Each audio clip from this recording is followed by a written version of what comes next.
Bonjour à tous et à toutes et bienvenue pour la deuxième partie de cette rétrospective sur la saga Veillis. Dans la vidéo précédente, je vous ai présenté le premier opus Veillis ainsi que sa suite et sa parodie de suite. Compliqué à aborder de Veillis. Après un premier opus qui finalement ne fait que commencer en douceur, mais apportait déjà une certaine innovation en termes de narration, ainsi qu'un deuxième opus plus sombre mais qui comporte un portage qui changera la face de la licence, on est en droit de se demander qu'est-ce que nous réservent les suites de Veillis.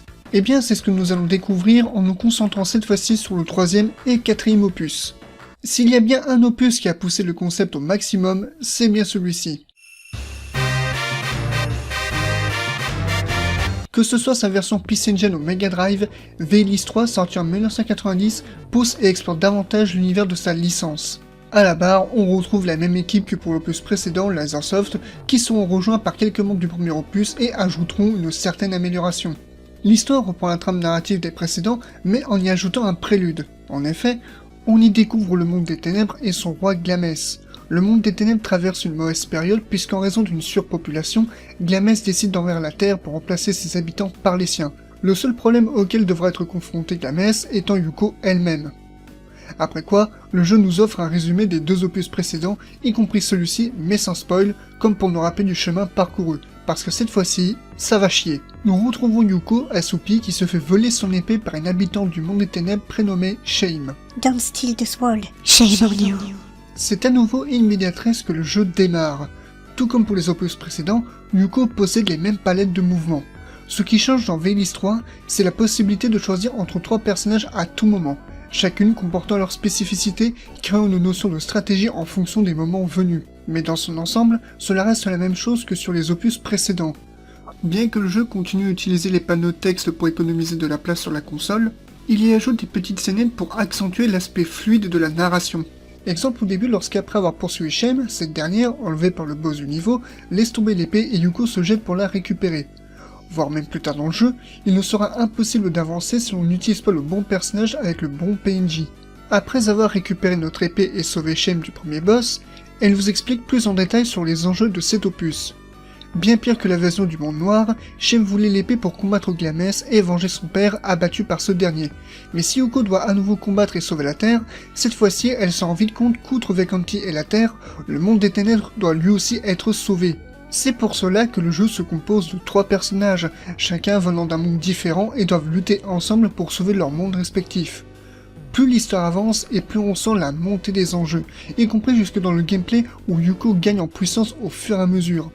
Le climax final arrive lorsque les troupes de Glamès attaquent la Terre, ainsi se lance la bataille finale. Cet opus apporte une note toute particulière quant au sort et au destin de Yuko. En effet, l'aventure que l'on parcourt sonne comme la fin de quelque chose pour elle. Un des exemples marquants étant qu'arrivé à la moitié du jeu, nous devrons grimper à un endroit où Yuko sera constamment interrompu par un personnage de son passé, Reiko et Varia, quant à un rappel de son passé. Une séquence cruciale puisque Yuko monte des escaliers, comme pour aller encore plus haut, interrompu par des fragments de son passé pour lui rappeler d'où elle est partie. Glamès vaincu, ce dernier laisse son épée aux mains de Yuko, ainsi que 3 mondes dévastés derrière lui. C'est dans les décombres et les ruines de la Terre que Yuko accepte son nouveau sort pour le bien de tous, devenir une nouvelle déesse et achevant son parcours de guerrière. C'est ainsi que s'achève ce troisième opus. Un opus nettement plus gourmand que ses prédécesseurs, et au vu de cette conclusion, tout portait à croire que Veillis était pensé comme une trilogie. Mais il suffit de voir les 2 derniers panneaux de texte du jeu pour comprendre que ce n'est pas le cas. Ce qu'il y a de notable, c'est que cet opus y apporte des graphismes plus soignés, des cinématiques plus détaillées, une histoire bien plus narrative et fluide, même si le doublage anglais laisse un peu à désirer. Cependant, il est à noter qu'à partir de cet opus, on sent que l'univers s'enrichit davantage. Et ce sera le 4ème opus qui le confirmera. Un an après Veillis 3 sort un nouvel opus, et le moins qu'on puisse dire, c'est qu'il est très partagé. Veillis 4 est comme ses prédécesseurs un jeu d'action de plateforme toujours développé par Lasersoft sorti en 1991. La grande démarcation de cet opus est que, outre la sublime version PC Engine, Telenet Japan ont décidé de faire une infidélité à Sega et proposent sa suite sur Super Nintendo. Pire encore, la version PC Engine restera au Japon et le reste du monde se contenteront de la version Super Nintendo, ce qui n'était pas le cas des opus précédents. Même si la version NES du premier était inférieure à l'original, au vu des capacités de la Mega Drive, la Super NES peut désormais afficher une narration avec des cinématiques, ce qui, une nouvelle fois, n'est pas le cas. Dans les grandes lignes, les portages des opus Veilise restaient quasi identiques, à l'exception de cinématiques ou de doublages en plus. Mais pour cette suite, l'affaire est complexe, puisqu'une bonne partie du public n'ont connu cette suite qu'à travers la version Super Nintendo, une version où le scénario est sacrifié au profit du gameplay. Ce qui fait qu'à l'exception de l'intro et la cinématique de fin, le jeu est un vide total de narration, et c'est ce qui a porté préjudice à cette suite. En plus du fait qu'on contrôle un tout nouveau personnage. En effet, l'une des choses qui a fait crier les fans étant au fait que Yuko ne soit plus l'héroïne de cet opus. Pourtant, cela paraît logique. Le fait que Yuko soit devenue une déesse est un signe de la fin de son parcours à elle. Le panneau de fin de Veilise 3 appuie dessus. C'est la fin des aventures de Yuko, mais le rêve n'est pas terminé. C'est un petit peu ce qu'on aura avec Star Wars plus tard. Ce n'est pas parce qu'on ne suit plus la famille Skywalker que la saga est finie, c'est juste que leur parcours à eux est fini. Et dans cet opus, il est question de la relève. Thème qui est abordé dans la version PC Engine, mais pas la version Super NES. D'autant plus que la version PC Engine est nettement plus riche en narration et en explications. Si l'on se base sur la version Super NES, aucune explication n'est donnée sur l'identité de ce nouveau personnage, a-t-elle une vie, etc. Et c'est faux qu'après que j'ai regardé la version PC Engine, de voir toute l'histoire du 4 amputée comme le premier sur NES. D'autant plus que ce qui est le plus criminel, c'est lorsque Ninja Gaiden fut porté sur NES que l'idée d'incorporer des cutscenes fut intégrée, ce qui contribua au succès de la licence, élément absent dans la version d'origine, puisque Ninja Gaiden est d'abord sorti sur arcade. Et c'est dingue que la version NES de Veilise ne possède pas la même volonté artistique. Mais ça, ce n'est pas Nintendo qu'il faut vouloir, mais aux développeurs ou à Telenet Japan. Et cette décision, plus que discutable, a notamment eu des retours négatifs avec ce quatrième opus, voire même, et on le verra plus tard, dans la saga en général. Pour le moment, que vaut ce quatrième Veilise ? Nous sommes 15 ans plus tard, après que Yuko, devenue déesse, a rallié le peuple de Venkanti et du monde des ténèbres, créant un équilibre parfait entre les deux mondes, une nouvelle menace débarque sur Terre menée par Galgir, un prince prisonnier d'une prison de cristal, libéré il y a peu, son but étant de récupérer un anneau qui lui conférera assez de pouvoir pour soumettre tout le monde. Son premier objectif étant de retenir en otage la sœur de Yuko, sachant que pour l'heure, Yuko n'a pas de guerrière Veilise à envoyer. Nous retrouvons Shame, devenue leader d'un groupe de soldats, qui accoste Lena ainsi que sa sœur Amu, qui se désigne pour aller secourir Valna. Bien que Shame soit en total désaccord, c'est la voix de Yuko qui va la persuader du contraire. Au niveau du gameplay, l'on retrouve le même imposé par Veilise 3 avec la capacité de changer de personnage, en l'occurrence Lena et Amu, ainsi qu'un autre que nous découvrirons plus tard. Chose absente dans la version Super NES puisqu'on contrôle Lena uniquement. A noter que c'est le seul opus qui possède un tutoriel, à l'inverse par exemple de ses prédécesseurs, également de sa version Super NES où on commence illico. Les graphismes sont plus détaillés, avec un level design proche de l'architecture grecque, mais également des ressemblances. En effet, peut-être n'avez-vous pas remarqué, mais les mouvements de Lena sont identiques à Yuko dans la version PC Engine du premier Veilise. Sans doute parce que la version PC Engine avait des graphismes bien détaillés et qu'ils furent réutilisés, mais personnellement j'y vois comme le parallèle au premier Veilise, étant donné que l'on redémarre un nouvel arc narratif avec un nouveau personnage. Lena et Amu arrivent à la rescousse de Valna lorsque Galgir se présente face à elle. Un combat perdu d'avance démarre, Lena et Amu sont vite maîtrisés. Mais alors que Galgir va pour porter le coup fatal à Lena, les deux sœurs sont téléportées in extremis par quelqu'un.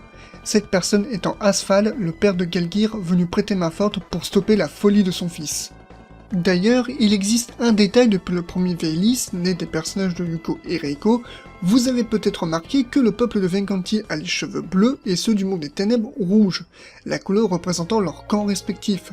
Ce que Yuko est en train de briser au fur et à mesure que les opus avancent. La preuve étant que Shame rejoint le groupe dans le 3 alors qu'elle appartient au camp ennemi et que Lena, Amu et Asphalt sont également du camp ennemi, mais l'idée derrière ça est de briser le manichéisme et c'est Veilise 4 qui apportera la touche finale. Pour pouvoir sauver Valna, Asphalt leur explique qu'elles auront besoin de l'épée Veilise. Le niveau qui suit est un chemin pour accéder au temple de Yuko. Après une brève discussion, Lena parle de son souhait de devenir la nouvelle guerrière Veilise, et Yuko lui démontre ce qui l'attend en acceptant ce rôle, en revivant son vécu dans un flashback. Le niveau qui s'ensuit est un test d'épreuve pour Lena, à savoir si elle est capable de porter l'épée. Niveau qui se conclut par un combat avec l'esprit du passé de Yuko pour tester les aptitudes de Lena et voir si elle en est digne. Test réussi.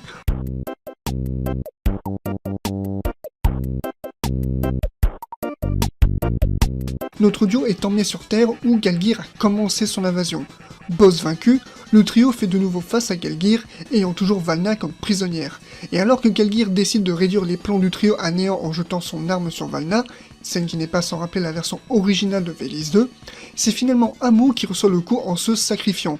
Décédant dans les bras de sa sœur, Lena promet de la venger en tuant Gelgeir, scène qui n'est pas non plus sans rappeler celle du premier avec la mort de Reiko et Rogles qui nargue sa défaite. Le niveau final se déroule sur la planète Zepes de Metroid apparemment, et nous devons nous frayer un chemin vers Gelgeir, ne disposant plus que de Lena et Asphalt. Gelgeir vaincu, chacun reste marqué par la perte d'un proche, la mort d'Amu pour Lena et de Gelgeir pour Asphalt. Lena se recueille un moment sur la tombe d'Amu et part incertaine pour l'avenir.